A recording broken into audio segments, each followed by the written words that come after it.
You're listening to Grace, Geltman, and Weld on the Hammer Factor. Take it away, boys. We got a lot to cover today. I know, we got to keep it moving. You guys ready? Ben, ready. Let's light this candle. All right. Welcome to Hammer Factor, issue number 29. My name is John Grace, and on the show today, I have Louis Geltman from the Outdoor Alliance and John Weld, co-owner of Immersion Research. Let's get right into it, boys. You were at the Outdoor Retailer Show. Give us all a report. Well, I say we were going to call in. You know, we made big talk about calling in from the show. And Louis and I got together and walked around for a half hour, and it was, I don't know, just wasn't anything worth talking about, which I guess is kind of news in and of itself. Now, what do you mean? There just wasn't new products? It was just nobody was there? What do you mean by that? Well, it's just crusty. You first, no, you came in at first and you saw like it looked like there's a lot of exhibitors there, and you're like, oh, it's gonna be the same old show. And then you start looking for particular people, like Smith's not there, Patagonia not there, Arc'teryx not there, you know, all the bigger brands, and you start to realize, there's really not as many people here. And then you notice, like the guy last year who was out in a tent selling like inflatable motorboat toys is now in a 40 by 40 booth in the main space, which is unheard of. Then by day 3, you're looking around, you're like, this looks kind of like a Sears department store, like on a Tuesday afternoon. You know, just not a lot of stuff going on. I mean, the wind was definitely taken out of the sails. The only thing that really stood out as unusual was the protest, which Geltman talked me into doing. Which I'm glad I did in retrospect, because we were walking up to it, and I don't know who organized. Do you know who organized that protest? Louis? Our name was on it, but I think officially maybe it was Outdoor Alliance, Conservation Alliance, and OIA, but I'm not. Well, fill our viewers in on this protest. What was the protest all about? Well, it's protest about the governor and Bears Ears, and all that, and the whole reason why the show's moving to Denver next year. And then the idea was people were going to meet on front of the Salt Palace, the convention center, and then we're going to walk the 5 or 6 or 8 blocks up to the Capitol, where there'll be some speakers and stuff. And Louis and I started approaching this, and for a second it was like, this looks like a nerd party. There's like 10 people standing around, and then we kind of around the corner and realized there was like a couple thousand people packing the streets, lining up for this thing. So I thought that was pretty cool for sure. Louis, do you want to? Yeah, I thought it was cool. I mean, I think that was well described. It was like we're kind of like in this little pack of people, and we were kind of the last ones heading up that way. We were like looking around, and we're like, this isn't too bad. Like maybe 100 people, and then you see like a mile up the road where people are crossing the road, and we realized that we were kind of at the end of the line that was going back like 5 blocks, and yeah, I mean, I think the news said there were something like 3,000 people there. They had like the news helicopter and. I don't know. It was cool. It was good energy. I mean, I'm glad that I think me and Weld are not so much the protesting types, but I think it was cool. You know, I think kind of the backstory for me is, there's kind of a feeling out there, and Louis, you could probably illuminate this better than I can, but there's a feeling out there that the outdoor industry is kind of a bunch of wussies in terms of like political clout and following through with threats. You know what I mean? Like we'll kind of roll over for anything. And I feel like this is the first time I've seen like the industry come together and really lay the hammer down and do something. I think that's exactly right. I mean, I got to OR and I'm just like thumbing through my phone and I'm reading this Outside Magazine article that's an interview with Yvon Chouinard, and he calls everyone in the outdoor industry a weenie like a bunch of times. And you get to OR, and I think everybody is already. I mean, to me, that was the most notable thing about the show was the degree to which protecting public lands was not really an optional message to be a part of what you're doing. It was.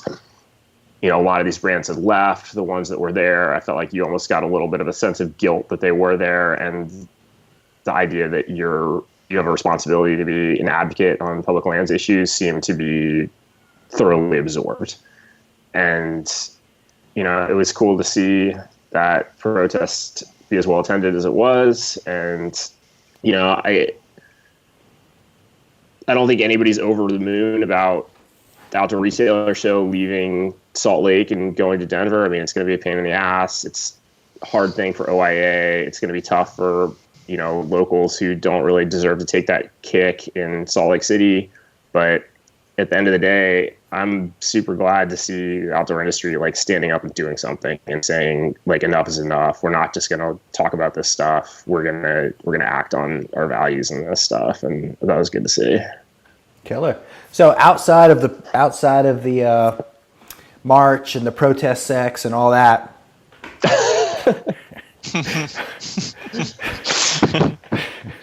I didn't. Which I had nothing. Yeah. I got to say, for the record, I did not either, and you guys are just stirring up shit. Well, I wasn't there, so I don't know anything about it. But, so outside of that, outside of the march, I didn't miss anything. Is there no products? Is there nothing there to touch on? Literally, seriously. Well, I think you should read your headlines from the OR Onion. Oh. I was walking around the show, and I had, for the first time in 20 years, I had the leisure of kind of like taking my time and checking everything out. And I definitely came up with about a dozen or so headlines for an outdoor daily magazine, which honestly would be so insider. It would only be funny to people who attend the show. So I'll save us that boring monologue. How was the? But I made Lewis laugh, which is usually my only goal. How was the SUP representation? It was small. I have to be honest, nowhere near as what I'd expected.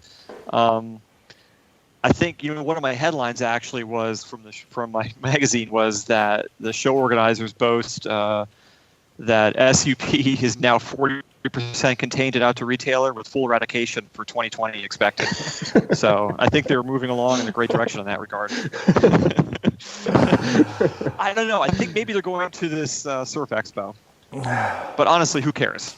Who cares what they do? And who cares about Outdoor Retailer also? I mean, honestly. I think our listeners have probably had enough of it. All right, moving on. So we sent out our first email blast to our 160 some odd loyal newsletter subscribers. It was a little video I made of paddling their Nirvana. I can't even read the notes that you put out there on this, So anyway. I'll point out again for probably the fifth time that the 10 or 20 minutes before the show is the best part of the show. There is a lot of ribald humor, jokes being made often at Grace's expense. So outside of is this picture of the suppers that goes along with the newsletter, is that there just to put a stick in the eye of me and weld? Is that just your world now? Yeah, that was 100% for you guys to see. I mean, thank you. Now that we've had a chance to comment on it, I'm going to change it. But I was just like, I was so happy. I was just like putting that up there. I was like, yes. I was like, one, we have a newsletter. What? Two, what's going on with the suppers? I'm just so glad. I'm just so glad to get a reaction. To the newsletter, honest opinion, the little review format, one trip down the river, was that interesting or not? Should I just bail on that whole concept or keep it rolling? I think it's fine if you can keep it up, Would I you haven't looked at it. Would you do one weld? So you're asking me to wear a GoPro on the river? Yeah. Is that what we're getting at? Yeah, you can paddle up We're going to river. talk about this later on, but we should talk about it now. It's obviously a real safety issue. Yeah. All right. Well, you want to get into that particular? We're jumping ahead of the schedule here. Well, let's hold up. Anyway, if you want to see the review, the format for the review, go to thehammerfactor.com. Get on the newsletter, and hopefully you'll learn something. I think we should do more boat reviews in general. I think I'm all about that. And I want to do old school boat reviews. I want to go out and get that Air Aquatic that's sitting over at Riversport. It has been used in in 20 years and take that thing out of the water and see if it holds up against modern day creekers. I got a Diablo and a Tornado in my yard right now. There you go. Grace, what do you got?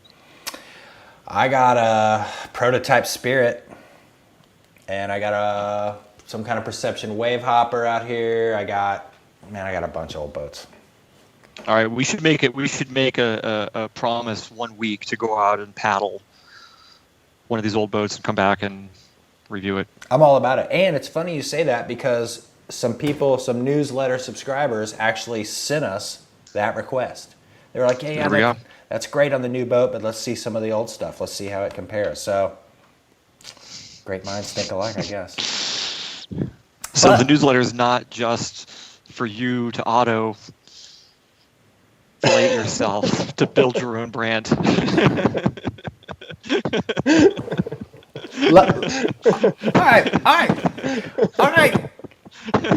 right. Well, we can say it now. All right, cocksuckers. Listen. If you guys, I didn't use that word. If you, those are. If it's good enough for the New York Times, PG rated. enough for us. Hey, if we can throw this out in the New Yorker, and whatever, and I got to sit there and watch my kids see it, I'm going to say it on the Hammer Factor, cocksuckers. So. Listen, anytime you guys want to bring something up to the table here to contribute to the Hammer Factor network, bring it on. I'm ready to For put the it record, on. I had one of the best ideas this show has ever seen with our friend in the Pisgah National Forest, which has been shot down due to some unsavory details of his arrest. Yeah. But, okay. Well, anyway. we can bring the net blaster back. All right. Man, we're supposed to just be touching on these before we get to Lewis's segment here. So let's. Becoming a multi-platform brand, is that what you call it? With newsletter, all of them from like 20 years ago. Do people still use email besides work? Do you have a fax that we could like a fax service? I use email, but I'm old. Maybe we need like a Slack channel.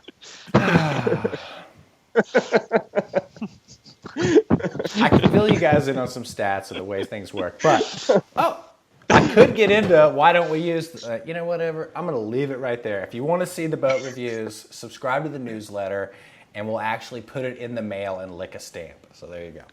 Actually, that's not true. It's a digital newsletter.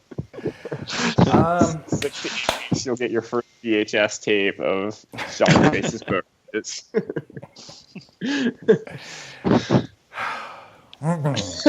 Moving on. Irwin, Tennessee. Sort of running tally of how many sighs I can elicit out of you, Grace. You're doing pretty good so far. Soon we're going to get started on the green race here, and then we're going to really get into it. But moving on to the Irwin conversation. We kind of lost the plot with the hanging elephant. Someone said we jumped the shark because of the hanging elephant. Oh, yeah. What was that? Yeah, I don't know, but maybe we did. But let me tell you where the whole Irwin comment came up and why it's on my mind. Because every year at the green race, we kind of throw some initiative out there. And this year, our initiative, what we're going to kind of throw our weight behind, is seeing if we can leverage to get the Nolichucky River designated wild and scenic. So a big part of telling that story and getting that to happen is getting the local people, the people from the area, the people who depend on the river, on board to make this political swing happen. And Irwin has an interesting history, and one of its histories is they did in fact hang an elephant in like 1906. So we can move on from there. The point of the story is the Nolichucky is a credible river, and you guys are unwittingly getting ready to get behind designating the Nolichucky a wild and scenic river. So, and I think they should embrace their heritage with the hanging elephant, but it's just me. What do I know about branding? Moving on. Oh God! They should have put a big Irwin, Tennessee neck blaster on the elephant. kind of like the latest IR dry top, Oh man. Quick hit here on the Muddy Creek Falls. This was added at the last second here to the show notes. What's up with breaking news? I had never heard of Muddy Creek Falls. So what's up with Muddy Creek? Breaking news: Muddy Creek Falls, highest waterfall in Maryland. It's probably about 50 feet. Comes into the top Yakima River left just past the put-in. Got ran for the first time a couple days ago. I had a list of who ran it, but I don't have it in front of me. I know Wyatt Heineman and Jared Seiler were two of the guys. Nick Williams was another one. And the other two guys I can't remember off the top of my head. I apologize. But in the show notes, we actually have a link to the video that'll show everybody. But does anybody go to a log siphon afterwards? No, but there's actually a funny story behind that. But I'm not going to blow because that might appear somewhere in someone else's social media content. So a couple interesting things. One, this happened during the summer, and it seems like now we live here in a temperate rainforest because every year for the past 3 or 4 years, we just get 4 to 5 inches of rain a month, it seems. And so, Cucumber Falls got ran again, which is that crazy waterfall that goes into the lower Yak a couple weeks ago. And then Cucumber Falls got ran for the first time last summer. So, I mean, there's something weird going on that these waterfalls are getting run for the first time strictly because we just are getting more rain than we've ever seen. So is that consistently? The main reason? Is that the main reason Muddy Creek had never been ran before? It just didn't get high enough? It just didn't get that high very often, But we had huge amounts of rain here, and I think it just the time was right and the right group of people were there. The other weird thing that happened is that they were kind of trying to hide, for the park as they put on, but right away it was the middle of the day on Saturday, and the park police were there, and they actually helped them put on and helped them with parking, and then cheered as they went down and gave them a high five at the bottom. That's awesome. Right? It's Maryland State Park. This is Muddy Creek Falls, 50 feet, which is, contrast that with what happens if you try and run a high pile falls, which is about 12 or 13 feet, without signing a whole raft of disclaimer, of waivers and forms. You can run up to 1.8. So I don't know. I mean, the policy on this kind of thing's all over the map, obviously. Dude, that's bigger news than they actually ran the waterfall. Yeah, right. I know. Yeah, you're kind of wondering if word gets out if these park rangers or whatever you call them are going to be chastised by their administrators if they hear that's how it went down. But I don't know. That's what happened. Maybe they'll shift opinion. Well, very cool. But I'll tell you, man, we're getting a core. I mean, you look at what these guys are doing and what Ian's doing, and we're getting a resurgence in a core group of paddlers here doing some really great whitewater we haven't seen in a long time.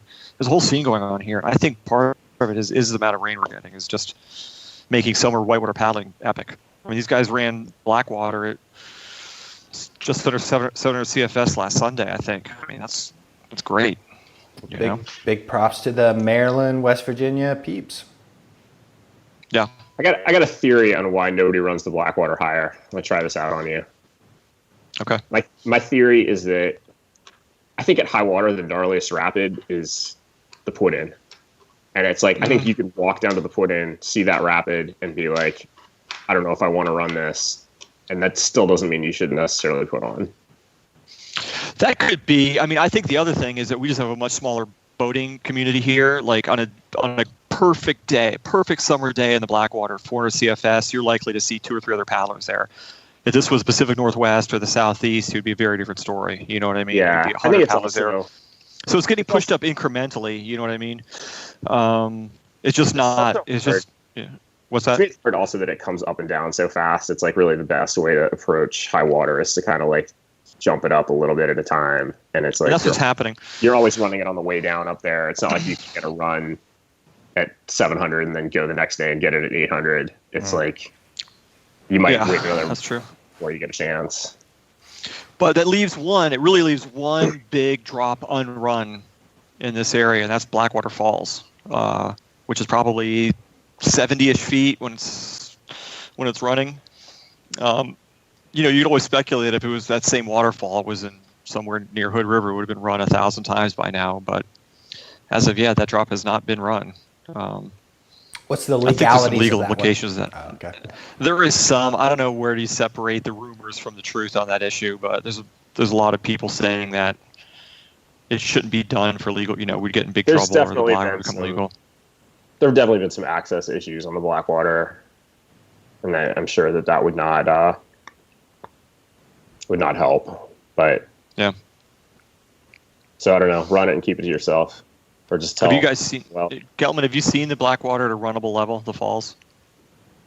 no, but I can only recall like actually going up and looking at the falls once or twice, and one time it was like just covered in ice, and the other time it was, I can't remember. Like it kind of like reconnects on a shelf, huh? Like it has to be high enough to cover that shelf at the bottom or something.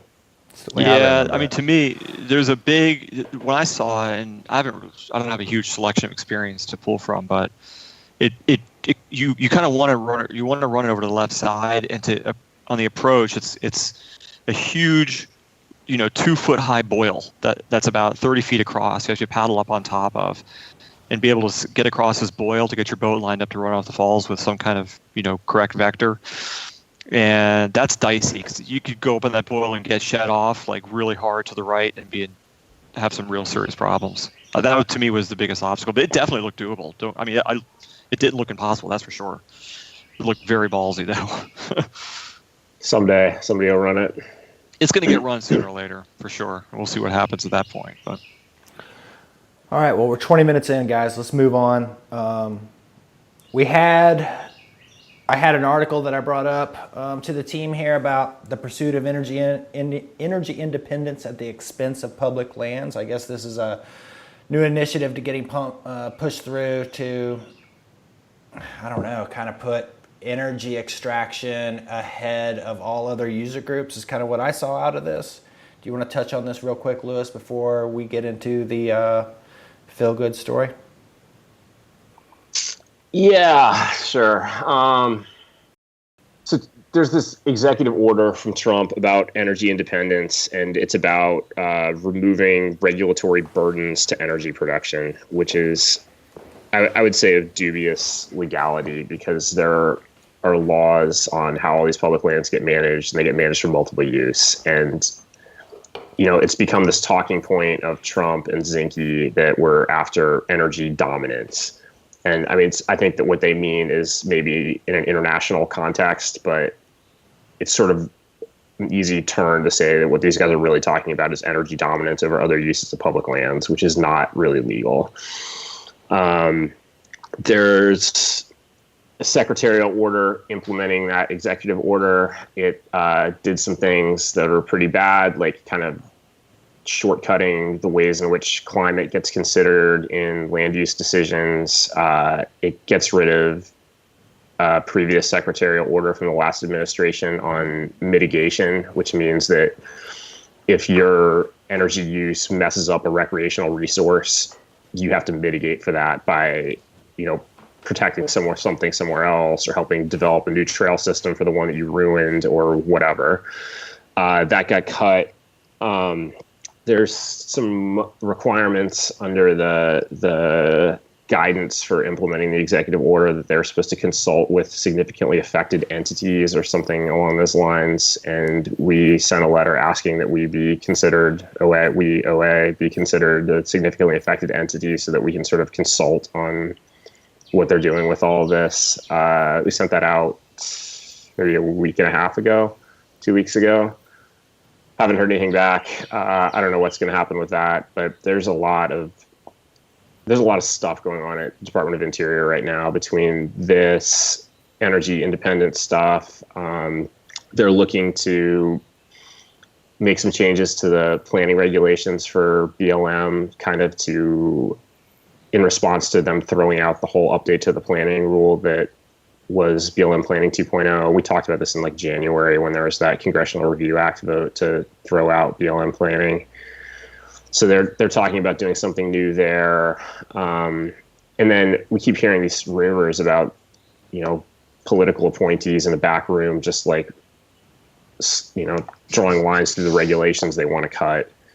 So it's a little hard to get visibility into what's going on at the Department of Interior right now. But I mean, a lot of what's going on is these guys can't pass their legislative agenda to the extent that they even have one. Their ability to engage in rulemaking processes, which is what you have to do to undo a regulation, that's a long process that requires some sophistication, but they're able to undo things like, secretarial guidance on how public lands get managed with the stroke of a pen. And that's the kind of stuff that they're doing right now, is just engaging in a lot of kind of backroom shenanigans in terms of how public lands get managed. And, I think we're working on how we're going to, find our way into that back room or find our congressional allies who are going to push back on this stuff. But it's troubling for sure. I don't know. I feel like that was a vague story, and it's vague because it's hard to really put your finger on what's going on with these guys. And, I've talked to like a lot of our partners in the hunting and angling community and some of the conservation groups, and they're, in a similar place to where we are with this, which is that it's tough to find the entryway to addressing this stuff, which is not a very satisfying answer to give you guys, but that's kind of where it's at. Yeah, but it makes perfect sense. What were you were kind of hinting that you had another little topic here to discuss? Yeah, so something good actually happened. You're like, I bought a new mountain bike. That's it.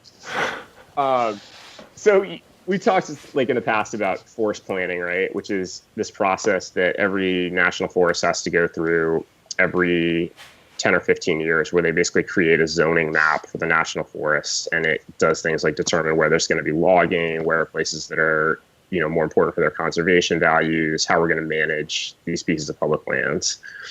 And when forest planning happens, there's a requirement that the land management agencies go out and look for potential wilderness, called recommended wilderness, and also eligible wild and scenic rivers. And then those places get some like interim protections in the forest plan and just sort of management guidance so that, it's not as good as designating wilderness or designating a wild and scenic river, but it helps. And we've got this piece of legislation that we've been working on for a few years now. It was introduced in the last Congress, and it just got reintroduced, that would add national recreation areas to that list. So this would be a way to, as forest planning is going on, it's going to make the Forest Service and the BLM look for, places that are really important for outdoor recreation, and then give those places some like interim protections until potentially an NRA can be designated. And the bill is called Recreation Not Red Tape, which is kind of a weird name, but it does some other stuff as well, like adding a recreation mission to the land management agencies that don't already have one, like Bureau of Reclamation and FERC, among others, which is kind of a big deal. And it has some permitting reforms for outfitter and guides, but this NRA piece is what we're most stoked about. And we worked super closely with Wyden's office on this for like a number of years, and unbelievably, he was able to get Rob Bishop to introduce this bill in the House. I don't know how much you guys know about Rob Bishop, but he's very conservative. Has historically been just awful on public lands issues, like maybe one of the worst. He's the chair of the House Natural Resources Committee, which makes him the most important person in the House on public lands issues. And for some reason, he's decided that he's sanguine with this. I've had some meetings with his staffers, and what they told me was that he had kind of gotten tired of butting heads with Raul Grijalva, who's the ranking member on that committee, meaning he's the top Democrat, and he just really wanted to find something that they could, do that was bipartisan. So I'm like unbelievably stoked by this. It's like the big deal. Like, we've been working on this NRA thing as like a concept, just how do we protect, in particular, places in the front country, like that otherwise would just be managed for multiple use, like would never really be designated as wilderness, but how do we like protect those places? This is, I don't know, something we've been thinking about for a really long time. I wrote a big chunk of this legislation myself, and I'm stoked. Congratulations. Yeah, thanks, man. I'm so undeserving. You might get my $50 back. Sick. Well, I don't know. It's good to have like a little good news for once. no, that is incredible. I mean, you can't argue with. I mean, you can't argue with having a voice at the table. So that's super rad. We were gonna get into this. Do you guys want to get into the killer amoeba, or did we skip that? I don't care about the amoeba. Weld might just start laughing uncontrollably if we could blaze through the killer amoeba. Take a second. All right. Well, let's keep it quick so we can get into our celebrity guest. Anyway, article comes out. Another child dies by the brain-eating amoeba in West Virginia. Very sad to hear. And I kind of correlated that into some recent news that the Whitewater Center is not going to test for this amoeba. Right. And then the family of the girl that died at the Whitewater Center is suing the Whitewater Center. Yes. For wrongful death type arrangement. Yeah, exactly. So right. Basically, I had no real point with sharing this with you guys other than the amoeba's still in the news. It's not going away.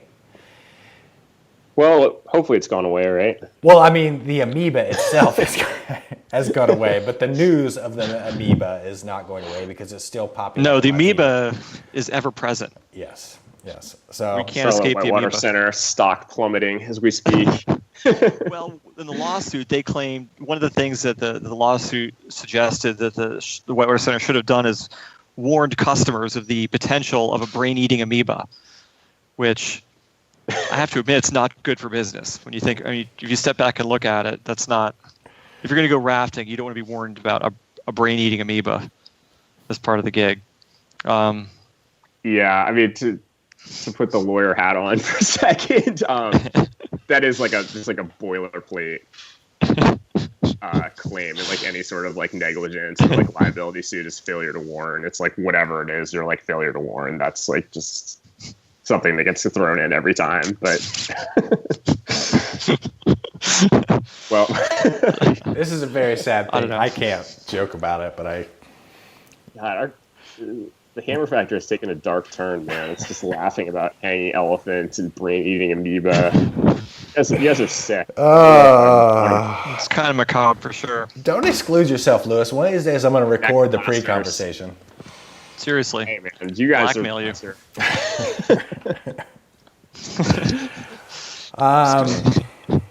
Anyway, I guess we heard from the pathologist the brain-eating amoeba is really a non-starter. It's not really something you need to worry about. Well, he says they're chlorinating the water at Charlotte, and that should kill it. Yeah. And even if they didn't kill it, it's still kind of hard to get, because it's... Can we call... it's Doc Rocco. Can we call him the official doctor of the Hammer Factor podcast? Yeah. The medical correspondent. Is he our official pathologist? Yeah, Doc Wheezy, too. We might have to narrow his scope. He's the official surgeon. All right. And this guy could be the official pathologist. We've got a medical team. We've got a medical team at the Hammer Factor. That's right. And if we need to consult them, if you send us a message, you want to know, we got the people. Right. Moving on, should we get our special guest on the line? Yeah, we better, because he's going to be drunk in about a half hour, like too drunk to do this. All right, while I'm doing this, Mr. Weld, can you introduce our special guest and kind of bring his relevance to the show and kind of give a little background on him? Well, we had a couple articles come across our desk here at the Hammer Factor regarding Really, we Slalom. should have had Alden on to talk about his article, but... Yeah, what were the names of the articles? I don't have my show notes in front of me here. What are the names of the articles? It's Alden Bird's blog, and it's called Notes from the North Country, but I don't know what the blog was. The two posts were about, and this is definitely a Hammer Factor trope, but it was about slalom and the death thereof in the United States and the importance of slalom and paddling. And we thought it was high time to bring in some authority on this subject to really hash this out. And so we thought, who better than Eric Giddens, who he's a paddler, I can tell he's a paddler because he's wearing a sup hat right now. He's I wasn't just John. Corrado sup hat. We gotta make him a retired paddler. Welcome to Thanks for having me on. welcome to the show. He's an Olympian. He's an Olympian, right? His wife was an Olympian. He's been through the slalom machine, you know. He's been churned up like sausage in the slalom machine and spit back out the other side. And also an Olympic slalom broadcaster, so maybe he can help us Pull this get shit our show house together. in order here. Yeah, exactly. Could you doubt it, use but I'll your give it a broadcasting voice while you do the interview? If you'd like me to, Mr. Weld, I'm here to do that. Welcome to the Go ahead, show. give us your bio. Welcome to the show, Yeah. Eric Giddens, and feel free to introduce yourself and a little about you. All right. Well, again, thanks for having me on. I've heard legend of this podcast. Definitely stoked to be involved. In fact, Mr. Weld promised this would boost my kayaking career. So I'm gonna right after this is done, I'm just gonna go boof the meat and see what happens. So, quick story about me. I got into kayaking. I actually got into whitewater canoeing when I was a child with my family, and saw some guys on the Nantahala running through gates, and I was maybe 11 or 12 and got into it, and I've been doing it ever since. That was 33 years ago, I think. And eventually made the junior team, the U.S. team, made the Olympics in 1996. I've coached at the Olympic level. I've been an Olympic judge, and now I've been broadcasting the last two Olympics for NBC. So been around the sport a long time. I still haven't figured it out and what makes it tick, but it's a fun conversation to have. So you read the article that was sent over here. There was two articles in particular. They were from the Notes from the North Country website. Where are they? One of them was why whitewater kayaking isn't a family sport and how slalom can help. And the initial article was called The Two Jacksons. Can you give us your opinion on Yeah. this? You know, and I read those, and you know, stop me if I misconstrue something because I can barely read. But we'll start with the first article. The first article basically said that the reason slalom kayaking has died is because there are too many rivers to paddle in the United States that are good. And why would you basically, you know, run around in circles in class 2 when you can go, you know, boof class 5s? And, you know, I guess backtracking, there's a lot of things that have made slalom suffer. And to be clear, I don't think it's dead. I think it's just lying on the side of the road bleeding badly. I think we can resuscitate it. But it was an interesting perspective, and one that I think it missed the mark a little bit. I mean, it's true that there are a lot of great rivers in the United States, well, at least on the West Coast. I don't know about that swag you guys paddle back east. But there's a ton of great rivers, but there always has been. And in the 1980s, you know, there were 200 kayaks at the national championships. We still had great rivers back then, just like we do now, but the sport was thriving. So I'm not exactly sure if that was the root cause of what's going on. And he did make another point that boats have changed. So yeah, in 1987, if you wanted to boof the spout, you wanted to be in a slalom boat, not a dancer. I mean, you know, Weld, I've seen you boof in a dancer. It's not pretty. Look at that. You take it. That's a cheap shot. I like it. Keep going with that. Yeah, well, actually, Weld, have you ever boofed a dancer? Be honest here. I don't know. I'm not sure. Like the term boofing wasn't really widely in use when the dancer was around. We kind of did like the sort of the hunt for Red October. You know what I mean? We went deep. You just went fast going deep. It was like a Burning I Man. heard Lars Holt, they called it the ski jump. So You just put your hands over your head and you just went in like a drill bit. You know, that was kind of the move. You probed around a little bit and you surfaced up, maybe upside down, maybe right side up. You went about your way. yeah. So I mean, he has a valid point. Their equipment has changed drastically, and so why would somebody, you know, spend $2,000 on a slalom boat that's just going to sink in a couple weeks, versus, you know, having a boat that's easy to paddle and, you know, is cheap and can, you know, as long as you're able to get it down the river correctly, will last you years and years.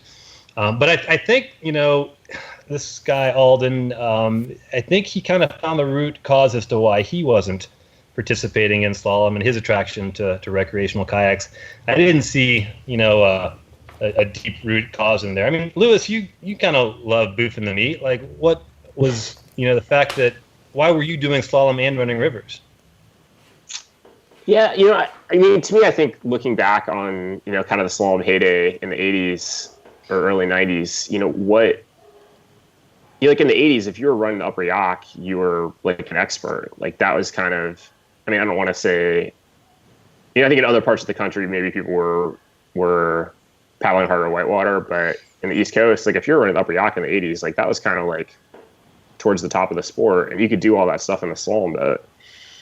And it just seemed much closer together then. I mean, I think Alden did make a good point in that second one about the, how kids play competitive sports. Like that's just like what you do when you're a kid. And like that was, I was into running rivers, and I was like, all right, like we play sports. That's what you do when you're a kid. Like I want to do competitive river running. And the closest thing there was to competitive river running, it seemed to me, was slalom. And so like that was just what you did. But I don't know. I mean, I think that the idea that slalom has just sort of begun to suffer in comparison to running whitewater, that aspect of it sort of resonated with me. Like to me, I think about, like when you go to Europe and turn on sports on the TV, it's totally different. Like if you watch Eurosport, like it looks nothing like SportsCenter. It's like obscure sports. I mean, it's a lot cooler in a lot of ways to me, but it's very, I think sort of sporting appetites in Europe are a lot different than they are in the US, just for whatever reason. But because slalom's so popular in Europe has been able to set the direction of the sport. And it hasn't been able to evolve in the US in a way that is sort of responsive to what people are into. Like, I think that the progression of slalom from, what was going on in the 80s and early 90s in Europe has been towards artificial courses, shorter boats, like a more kind of urban environment. And in the US, like a more natural progression might have been towards more whitewater worthy boats. Maybe you're still racing a composite boat, but maybe it's 25 pounds instead of 17 pounds. Maybe you're racing, maybe it doesn't look like the North Fork race, but maybe it looks a little more like the North Fork race. And that's something that would kind of interest people more than sort of traditional slalom. But it's hard to set the direction of the sport without participants and money. And so like what needs to happen is to like rebuild the grassroots of the sport in the US, get a lot of people participating, have a lot of grassroots races, let people see the relevance of the sport. And then maybe in 10 or 15 years, there's money and you can bring back something like what the Champion Series was in the 90s, but then have that as an opportunity to sort of set the direction of the sport a little bit more. Like if you're having a big prize money series, top racers are going to come from all over the world, and you can, set the terms then. Like maybe you're racing on, some big water natural class 4 instead of South Bend. I think, to me, it's like no one wants to hang gates. I mean, that's like the biggest nut, is that no one wants to hang gates. And really, the only people who can hang gates effectively and maintain them for years on end, which no one wants to do, is some kind of institution, like a school or a training center, some government subsidized athletic, facility where someone's going to sit there and maintain gates. Which you'd pay ask, because I think if you built gates, people would come. I think right away American paddlers would realize how gratifying and difficult paddling slalom gates are, and how much it's helping their boating in general, and how it's letting them to get out and boat in places all over the country and really challenge themselves in a whitewater boat in, limited whitewater resources. But no one wants to put up a gate. That's awful. We've all done it, and it's terrible.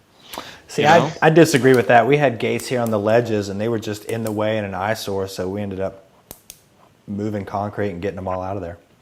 No one used them.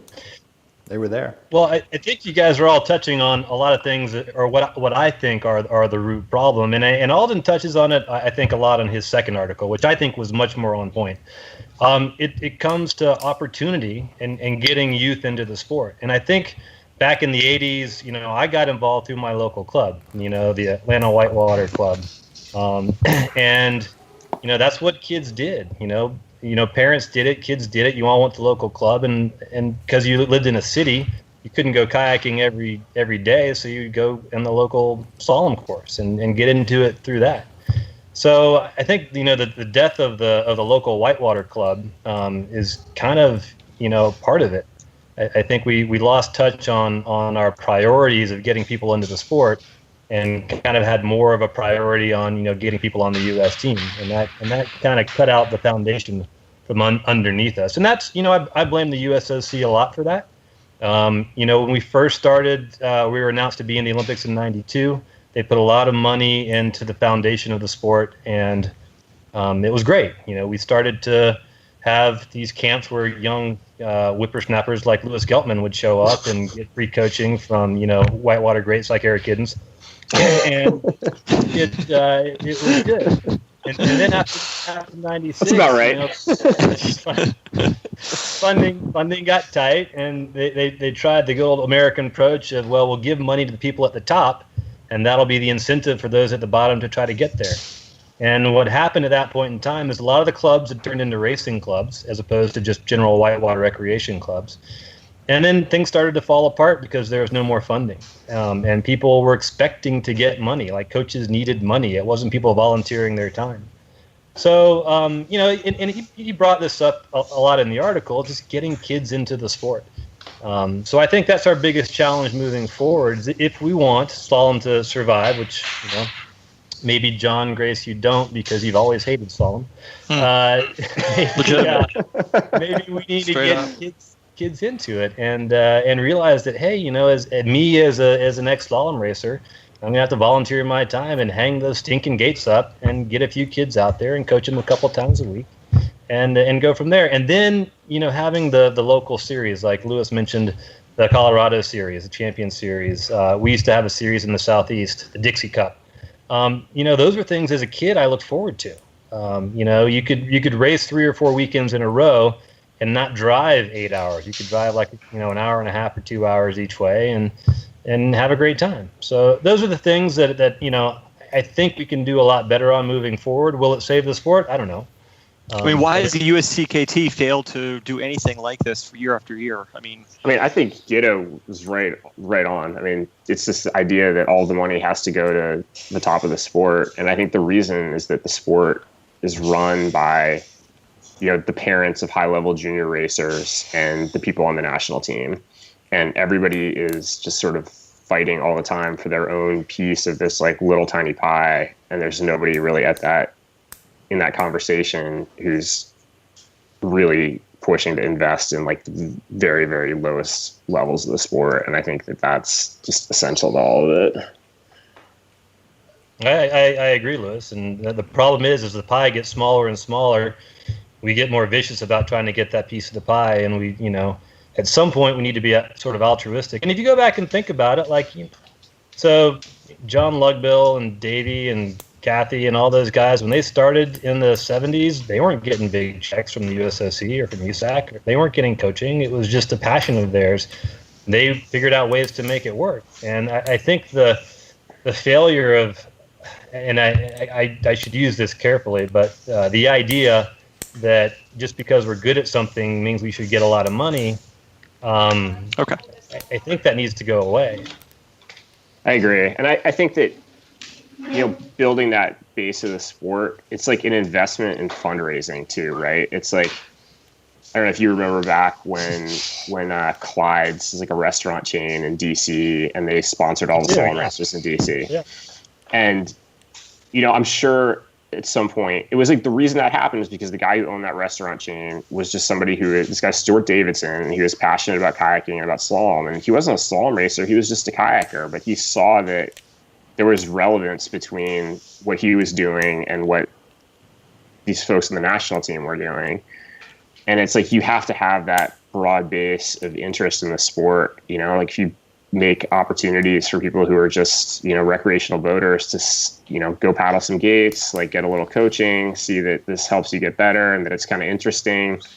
Those aren't people that are going to make the national team, but maybe they're the people whose businesses are going to decide that they want to, help support USA Canoe Kayak, or maybe they're the people that are going to validate that activity for another business that will, because like somebody approaches your company and is like, you should sponsor these slalom racers, and you're like, well, let me ask my buddy who's a kayaker, like what he thinks.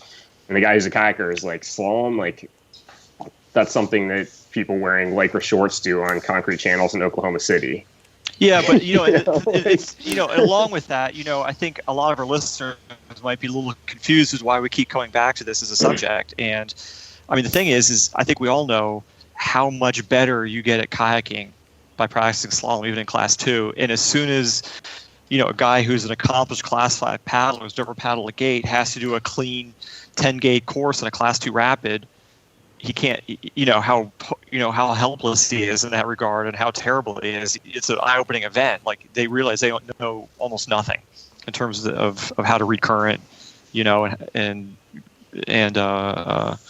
what's what I'm looking for, understanding of reading water, So I don't know. I think that's why we keep. I mean, that's why I keep beating this drum, because I just realized how much better of a paddler you can be. This was part of your curriculum, And I think that people see that, and then they're like, I have people ask me all the time. They're like, how do I, get some slalom coaching or like get involved in this? And it's like, you just got to shrug your shoulders, right? It's like, I don't know, like be 20 years younger and move to Oklahoma City. How do we make slalom more inclusive again?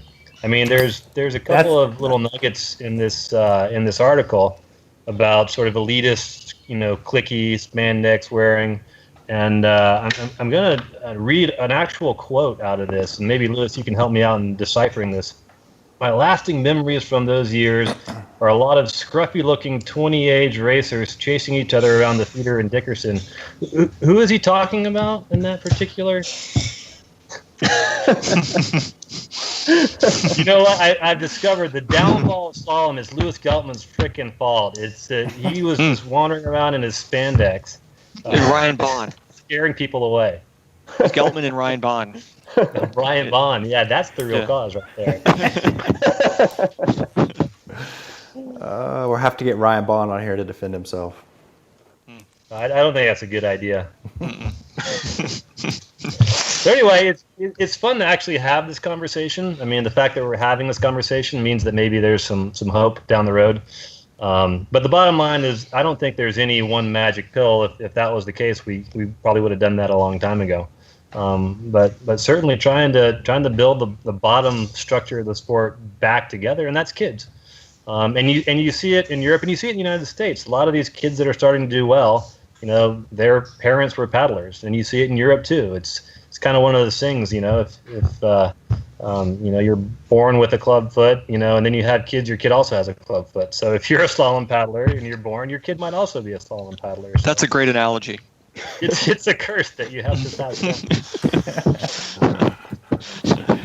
down. I mean, Lewis, do you know who's our top ranked male and female slalom paddler in the U.S. right now? Best kayaker is Miha Smolin. He's legit. He won the U23 World Championships a couple years ago. Has some World Cup medals. He's good. The top ladies paddler was Ashley Nee. She didn't go to team trials this year, I think partially because of the funding issue.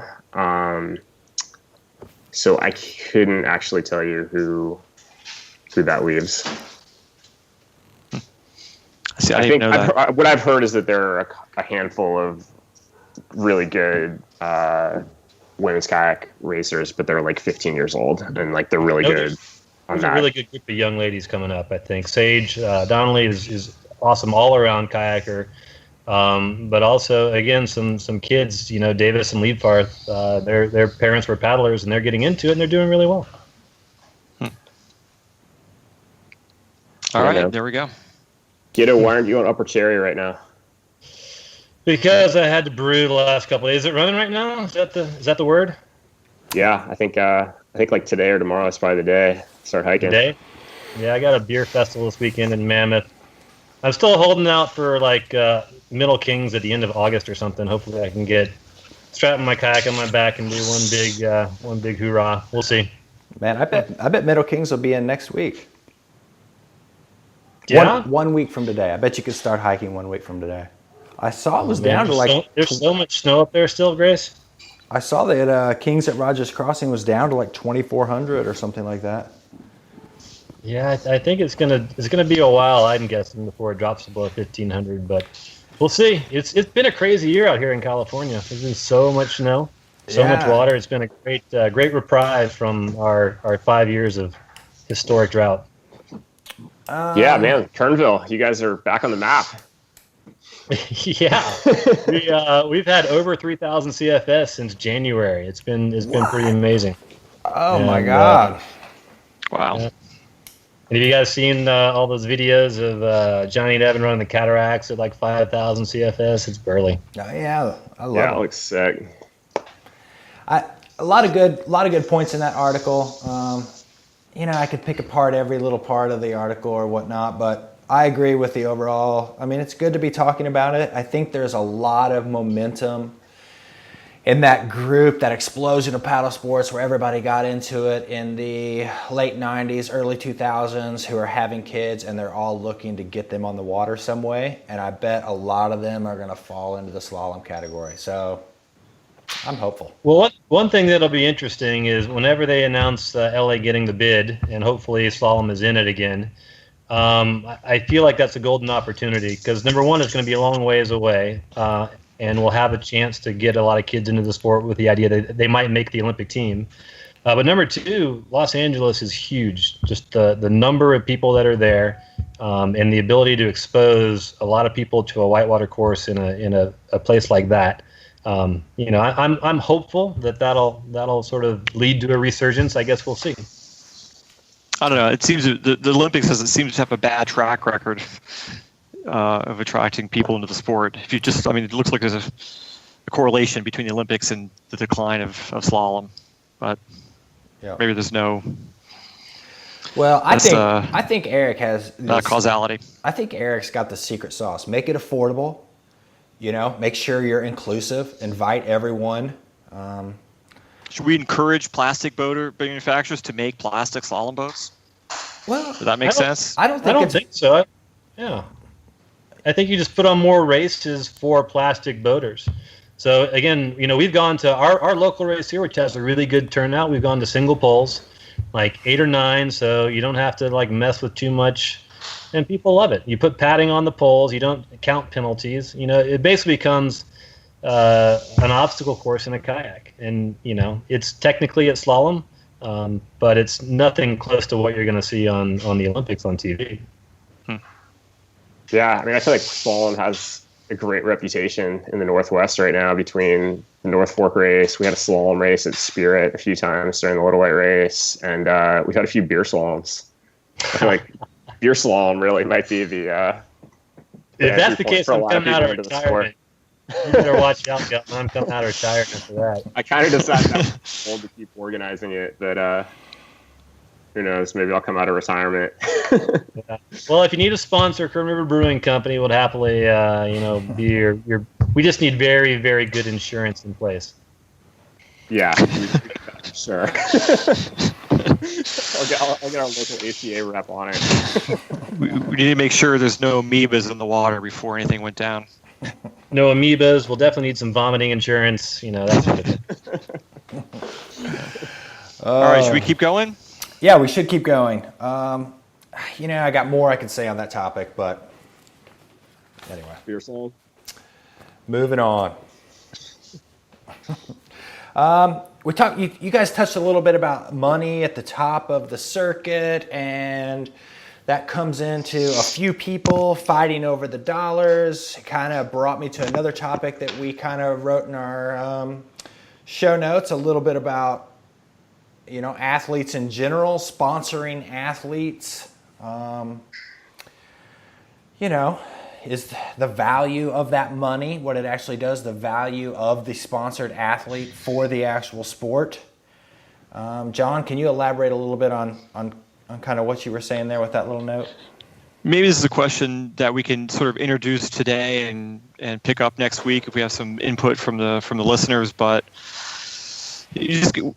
every year we question how much money and whether we should even bother sponsoring athletes with cash and gear. It's relatively easy to give people a discount on gear. It's a little bit more difficult to give people free gear, and then you have people who, at the point where they're big enough, they actually demand cash, and there are companies out there that'll pay it for sure. Without mentioning any names. And so the internal debate at IR is whether that's actually a good idea or not for our sport. Like, are we big enough? Does it really make a difference for consumers if Evan Garcia is getting paid by Sweet? I mean, is that helping Sweet sell stuff? So I don't have. I mean, I've been doing this 20 years. I still don't have an answer. So I don't know. I kind of want to throw that out there and see if people out there have any input on that. Eric has going to solve this for me right now, maybe. Well, it's interesting because I'm coming from it from a different perspective. So we have a brewery out here in California, and I get approached by paddlers, for not just free beer, but money potentially as well. And we haven't done it yet, but it's something we've discussed, Rebecca and I. I would consider giving someone money, not because they're going to help my brand necessarily or sell more beer, but and again, because I'm not in a paddle-related industry, I don't know how you guys could ever give money away because I don't know how you survive in a paddling industry. I tried to talk you out of that, John. Remember we were talking about making booze and you didn't listen to me. But anyway, I'm kicking myself. But maybe this is an opportunity for me to say, okay, well, I'll give you some money, but I want you to turn back and then do things for the paddling community, like for example, coach some kids or be a good influence on the paddling world and not just go huck your meat off a waterfall and throw my logo up on the video. So I don't know. And I don't have the answer, but it's something that we're thinking about, but from a totally different perspective than you have been, John. Yeah. I don't know. It's tough because, you have a group of employees here and they know if you cut a check to an athlete, they're thinking, man, we all could use $1,000 raise rather than giving $5,000 to that guy, So, and you want to make sure you're spending that money in a way that's going to increase sales. But I'm not always 100% convinced that it does. We do in some cases sponsor athletes with cash, but it's always a tough debate. So I'm going to throw that out there. Well, see what we hear back. Sponsoring athletes is basically influencer marketing, and if a company does it right, just like any other type of marketing, it can be valuable. But if you're just trying to stay friends with someone or you don't have a plan of how that is going to work out for you, it's not going to work. So that's my 2 cents. I think it can be great for both parties involved, but if you don't have a plan to actually leverage that money spent, then... But what do you do? I mean, what do you expect them to do? I mean, you could say, give me some photos, and they may or may not do that. No, that's probably won't. That's where you're messing up. You could say, I need you to go to some stores and visit stores, give a gear clinic, and they're going to be like, there's just no way I'm doing that. I mean, you're going to tell Evan Garcia to go visit stores and talk about gear? That's just simply not going to happen. Well, why don't you get a team of guys together, throw them some cash, and say, look, I want you to start a slalom paddling club once a week in your area, and just talk about that. Do something different. Maybe that's the answer. And I think if you're just going to throw them out and be like, idea. hashtag me on some Facebook posts, I'm not sure that's going to generate some revenue. But if you go out and actually make an impact, I mean, that's the same as you yourself going out there. Marketing, the definition of marketing is creating a market. So have them go out there and create one. I think it should be a little bit more like demeaning and like hazing oriented than that. Like it should be like you have to just hang out at the takeout for like an entire afternoon and just run shuttles all day. That would be good. I'd be like, that was sick. IR just sponsored my shuttle. Eric, that's what you should get them to do. You should have like a 15-passenger van and have them run shuttles and hand out beers. I think we have solved this problem. I think I'm going to start that idea. In fact, what we're going to do is I'm going to personally sit there and hike people's boats into Upper Cherry, just to get some good vibe out there. All right, so maybe I'll rephrase this question. Give me things that, if I pay an athlete, give me things they can do to either grow the sport or humiliate themselves. Or humiliate themselves. If you do it at the same time, that's ideal. You know what you need to do is you need to sponsor Lewis, but do sup clinics. Before yoga sup classes in spandex, yes. I'm making this nonprofit dollars now. I don't have to do myself like that anymore. Okay, before we move on to the SUP section of the show, let's throw it out there to our viewers. To our viewers, have you made a decision on buying something from an athlete? And if so, what was it? We'll see what we come up with. We'll revisit this one a few times. It's a good topic. There's nothing more frustrating than being like, yeah, we're going to get into sponsoring somebody. I'm like, okay, well, this is a discussion outside of paddle sports. Let's just say this is a discussion I recently had. Well, okay, that sounds great. We've got this small amount of budget. Well, what do we want them to do? Oh, I'm not sure. I just want to be a part of it. Well, I'm not sure that is going to pay off for you. I bet it's just going to end up with frustration on both ends. So that's my 2 cents. So how's the paddleboarding out on the Kern these days?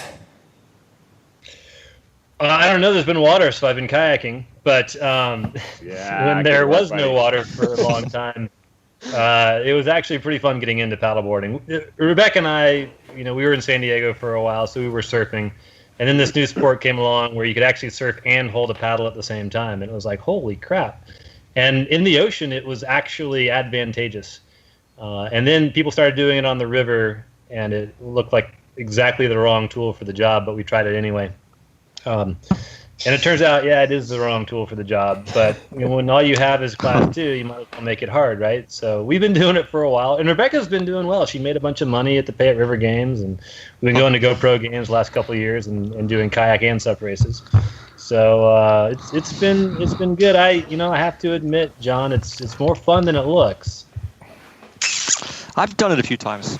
I just can't quite wrap my head around it. I don't know. We can all agree, though, that the greatest thing for paddleboarding is drought on rivers.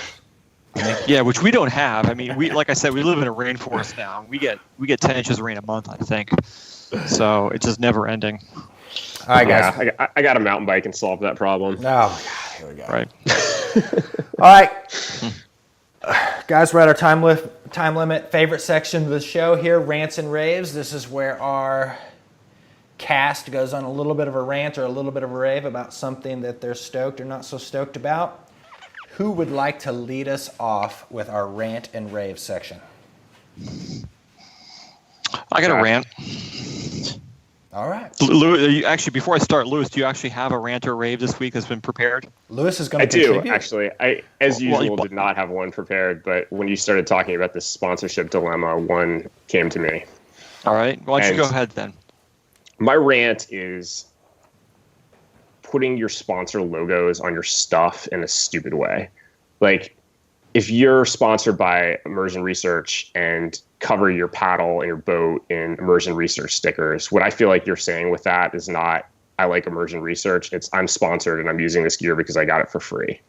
It's like using the gear is a better advertisement, and having it remain vague as to whether you bought it with your own hard-earned money or got it for free is a way more valuable endorsement in my eyes than just like covering yourself in stickers, when what you're really saying is like, look at me and how cool I am, I'm sponsored. That's what I got. All right. Well, that brings me to a quick question, Weld. If someone got a neck blaster of Immersion Research, would you be into sponsoring them? That's like a neck tattoo, right? Just so we all, it's like a tattoo that goes up around your neck and into your ears and stuff like that. They might get some free shorts or something. I don't know. I'd have to look at the tattoo. But you wouldn't pay for the artwork. No, I don't think so. Larry Boothby would not be into it, I assure you. I don't pull him kicking and screaming back into this podcast, but he would not like the neck blaster IR logos for sure. All right, let's hear your rant. Okay, my rant is in the ACA.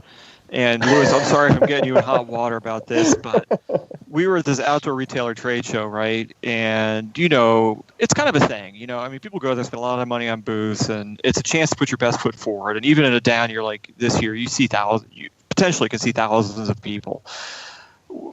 The ACA, and this is you can agree with this without saying anything bad about your partner. The ACA had the sorriest booth I have ever seen at any trade show, bar none.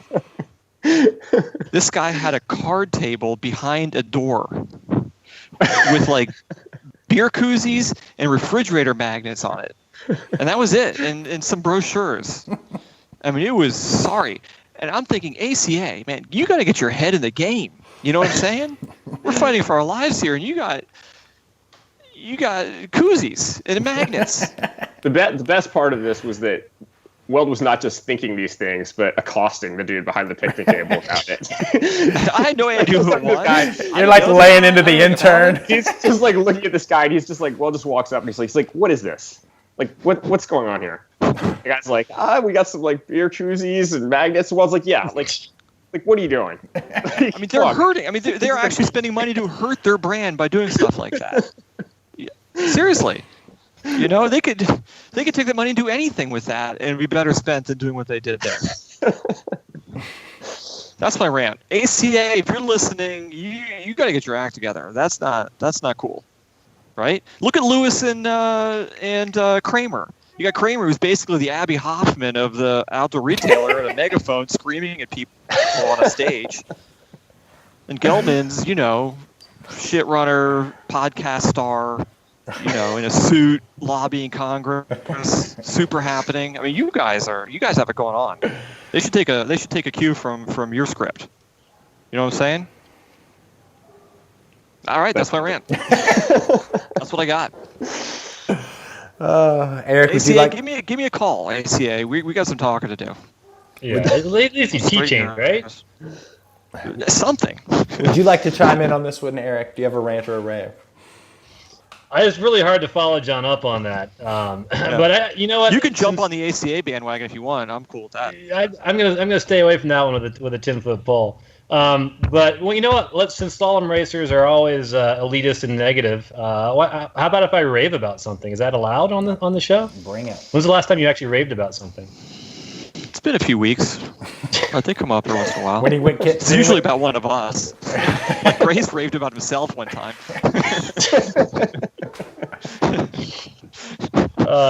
So where does that even come from? Like, where does that even? Where does that thought even come from? Look, our celebrity guest is up to the mic. All right. All right. Sorry. So actually, it was a surprise to myself. I guess not really a surprise because I've seen this boat out on the water for a while now. But I just paddled that new Jackson boat, the Nirvana, and guys, it was pretty good. That's what Grace was saying. Yeah, and it's I've been living in the '90s in my Nomad for a little while now. But it was I was pretty surprised on what a difference it was from my old Mad, and I was pretty blown away. Not gonna lie. Have you been paddling other sort of longish creek boats to compare it to, or is this just sort of?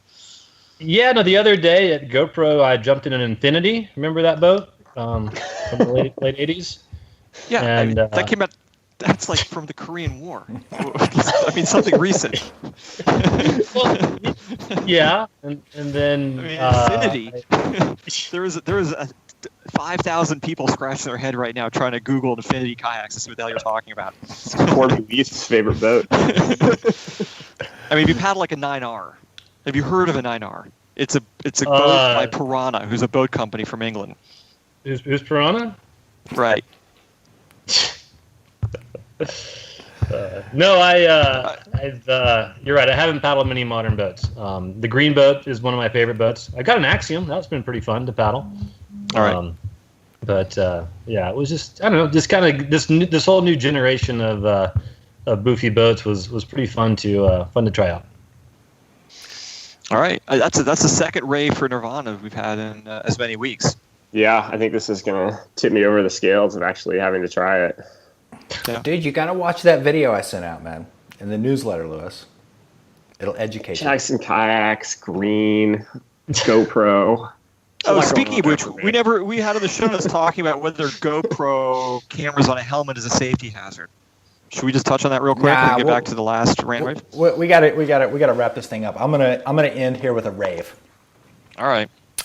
I'm gonna rave, and I believe I ranted about this on a previous show when we had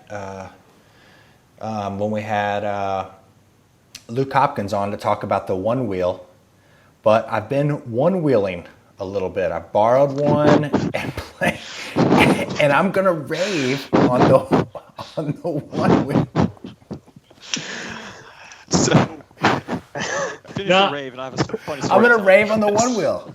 All right, go ahead. John and Lewis are both holding their head in their hands right now. Yeah, exactly. You're so crusty. Do you do anything that's like new? Exactly, dude. It's like you still like Matthews when you're in a TV. What's going on with you? It's like their team hate machine over here. You know what I'm saying? It's like. Anyway, this thing is utilitarian. It's sort of fun. And I can drag all of my kids' toys to the park, no worries with it. So, well, Max Blackburn, who's our sales rep and pretty well-known paddler from the Northwest, is at our factory this week, and he ran the Blackwater this morning with Jared Seiler. And Jared, and he showed up at IR like at noon, like 3 hours late. Jared ran the shuttle to the Blackwater on a one wheel. And it took 2 hours because he had to stop at a gas station and charge it for like an hour. Right? I will point out you can jog the shuttle to Blackwater in 30 minutes. Okay. So all right. I have to admit that's pretty awesome, but not super time effective. There you have it, Hammer Factor issue 29. I got to come up with a name for this. I'm gonna call it Hate Machine because that's what we're dealing with here on the Hammer Factor. Oh, you see, now look at you. Oh my God! See, it just keeps coming. We love you, Eric. Thanks for coming on the show. And thank you for having me, guys.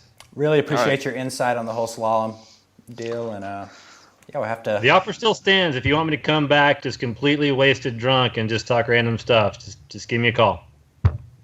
We have a show segment for you, the one I pitched earlier. I still want to keep that idea alive. Okay, we'll talk. You know what I'm talking about. All right. Yeah, my people will talk to your people. Okay. Well, that's it for the Hammer Factor. Be sure to send us your messages. Subscribe to hear more, and we always want to hear from you. We're out.